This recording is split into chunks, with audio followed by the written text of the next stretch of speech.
G'day everyone, so today we're going to give you a bit of a rundown of our Toyota Landcruiser 200 series. This has been our tow tug for our lap around the country, which we're just coming to an end to now. She's been towing about 3.5 tonne van the whole time and done it very well for us. We'll run through some of the mods that it's got, but we're going to do another video with what we think is our top 5 mods must have for around the country, so jump in and have a look at that one as well. But this will be a whole rig rundown today. I'll just tell you, it's got a lot of ARB gear on it. I'm not affiliated with ARB in any way, nor are we sponsored by anyone. This is all just honest feedback from people who have driven it and done a few Ks on it and some tough work. So hope you enjoy and hope you can take something out of it. I'm Brent, this is Cal, and together with our son Bear and dog Jazz, we're travelling Australia. Come and join us for our reality.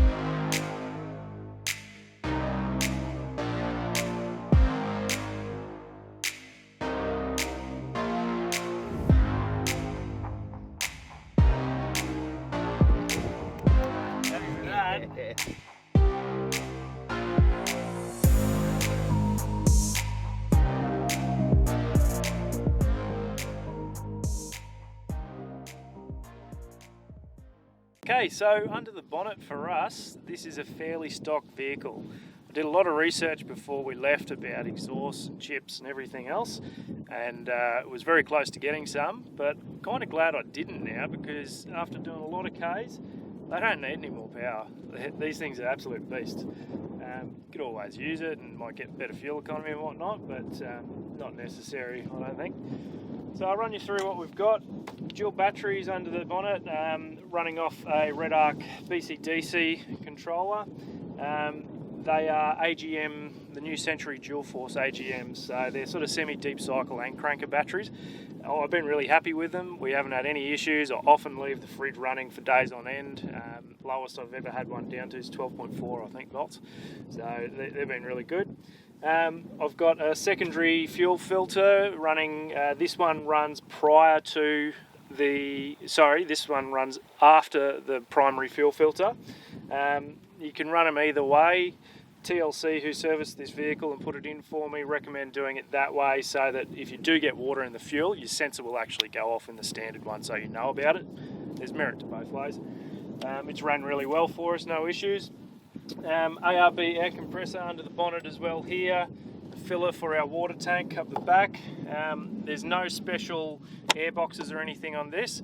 As long as I've kept that clean and not let it get clogged up, there's no dust getting past it. So a bit more tension on these.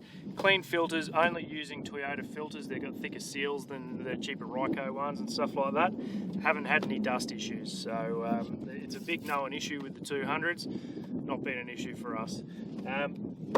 Safari Snorkel on the car since new. I think that helps to the dust issue as well, and helps it breathe easy, so no issues there whatsoever. Okay, interior wise, this vehicle was already fitted with Toyota genuine sheepskin covers when we got it. We love sheepskin covers, and despite making them a bit dirty, they are really comfy and good in the heat and the cool, so left them in here. I think a necessity for us is the solid mats, so they catch all the mud and sand, and as you can see, we haven't bothered cleaning the car. This is a bit of a real review right at the moment. UHF, absolute necessity. We'll talk about that a bit more in another video. We've got it mounted up to the left hand side in the cruiser, which is good for both Kelly and I to be able to use. And then wireless phone chargers. We had one just for me originally, get two. It's much easier with the two of them. Why do you need to?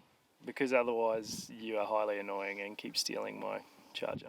Well, and I always put my phone in the wrong spot, apparently. Yeah, so one thing, I'm sure a lot of blokes will relate to this, you stop somewhere and you go to take the car out of drive and put it into park, and she's got the stuff stacked there, it won't go in. It drives me nuts. So for the sake of a $20 thing, just get it. And she's been happy with it too.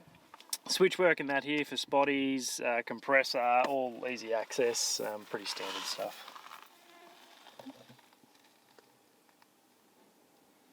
Okay, so in the back here we keep it fairly open because we've got the dog and the little fella. His chair sits over this side on the single split so that we can fold down the other two for any big stuff that we want to put in the back of the car. We've just got these cloth seat covers. I highly recommend them. The dog gets all sorts of grotty, you just can't get around it. But they've kept the seats in pristine condition underneath and been really good. Apart from that, nothing changed in the back of the car. Okay, so back of the vehicle we have the ARB dual rear wheel carrier on this one with a spotty mounted on it as well. We've just chosen to carry the one tyre rather than two and put the outboard bracket on the other side. Look, we don't really get that many flats with the tough new tyres. I carry a tyre repair kit anyway if you need it, and it's been more beneficial to keep the weight off it for me and have the outboard. Underneath we've got a long-range tank, so 215 litres of diesel and 50 litres of water. Highly rate that. We've really enjoyed having the extra on board, and again we'll talk a bit more about that in another video. Take you inside the back.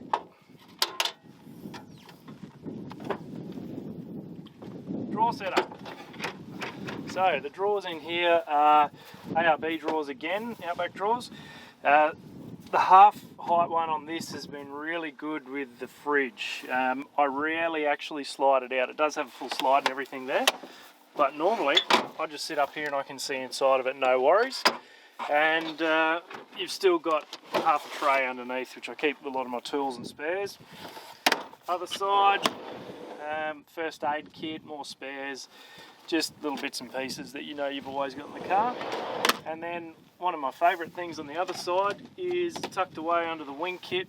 I've got water. The water tank underneath comes up into a water pump, which is plugged into here, wired to the dual battery. Boom, come out, have a shower, wash off after fishing, wash the boat off, things like that. That's pretty much the rundown there. And I've put a light in the back here, which definitely makes it when you're off-road and you want to be able to see things at night. Otherwise, the back of the 200s are really poorly lit. So that's been really good as well. But that's pretty much it for the interior of the car.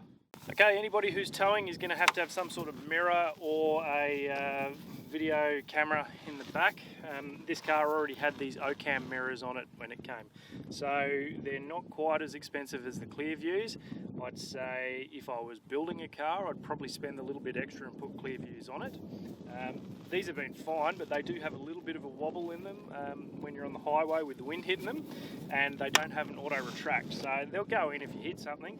But driving around town, I would not have these mirrors on the car. It's only because you're towing that you need them. They're actually quite annoying around town parking a big car already.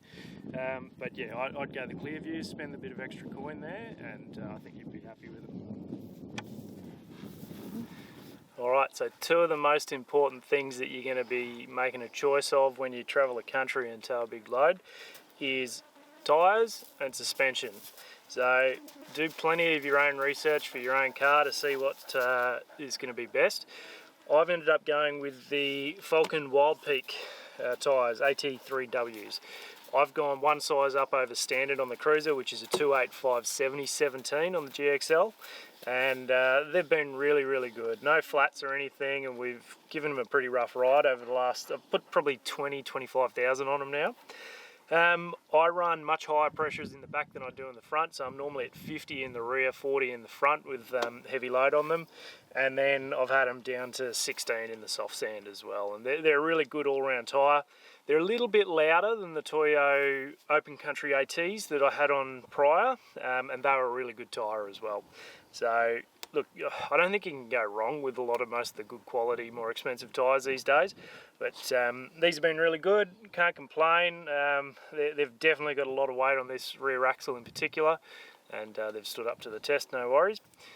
The suspension that we're running is a Lovells 4-ton GVM upgrade in this car, which is the adjustable fronts, and it's been really good as well. It is a little bit firm with no weight in the car, but when she's fully loaded it rides really, really nicely. And I haven't been able to break it again. That's only 25,000 k's old, so you wouldn't expect anything to go wrong. But yeah, pretty happy. This car had an ARB GVM upgrade in it before that, and the shockies were buggered in it, so it was probably 8 or 9 years old. and it was time to change over, and I needed a higher GVM. It was only 3.6, so I need to go up to the 4 for all the weight that we're carrying. So very happy with the Lovells, and make sure you choose a good installer as well for it when you do it, because I've heard some poor stories about installs. We used APE suspension in Perth, and very, very happy with their service. The guys there were really happy to talk me through everything. They know their stuff. They've obviously done a lot of them. And yeah, the install was mint, the alignment and everything's perfect, so I've been really, really happy with it. So one thing that I should mention too, when buying a second-hand vehicle, we purchased this for pretty much the same price as an unmodified car of the same vintage. I worked it out, it's got about 25, maybe close to 30 grand worth of mods on it, which you're not paying anything more for. There's arguments both ways. Either you say, well, I want to mod it up my own way and get everything that I know I want. And then there's my argument, which was for this, is that I get something that somebody else has spent all the money on, already put a few scratches and dings in it, so I don't have to be worried about it. You only have to look at where we're filming this. It gets used for what it's made for. This is not a pavement beast, this is one that actually gets used. So for me, why wouldn't I get one that's already got a couple of scratches and that on it, because I'm only going to put them on there anyway. So there's value in it, and look, get these things checked out, make sure the engine's not dusted, things like that. Do a proper compression test and you should be fine, because they're a solid car. That pretty much wraps us up for the rig rundown. I hope you've enjoyed. If you've got any questions about the Cruiser or any of the setup that we've got, feel free to drop us a comment. Check out our channel as well for some of our adventures as we've gone around Oz, and for the next step in our reality of our travels, which is very exciting, and follow our channel to check that out. Cheers.